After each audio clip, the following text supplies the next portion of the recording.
temná vášeň. Tomáš byl obyčejný muž, kterého už dlouho sužovala samota. Jednoho večera, když nemohl usnout, brouzdal po internetu a narazil na inzerát, který ho zaujal.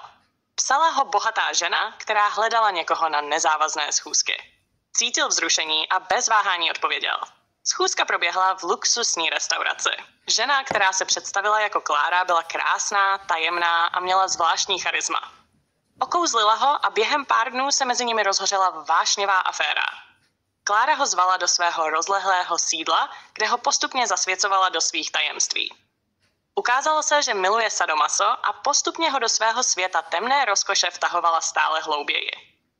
Jedné noci se Tomáš probudil a zjistil, že Klára není vedle něj.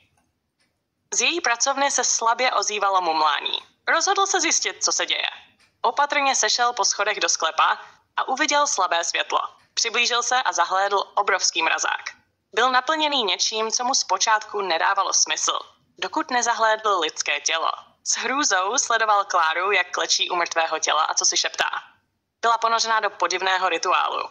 Tomáš zadržel dech, couvl zpět a vrátil se do postele. Ráno se snažil chovat normálně, ale jeho mysl pracovala naplno. Kdo to bylo? Co se tady vlastně děje? Začal v domě tajně pátrat. Ve sklepě objevil lednici, ve které bylo 5 lidských srdcí. Každé bylo uložené v samostatné nádobě.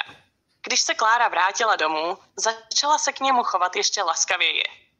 Začala mu každý večer podávat pití, ale Tomáš měl podezření. S každým dalším dnem se cítil slabší, unavenější, jako by mu pomalu odcházely síly. Pak přišlo šokující odhalení.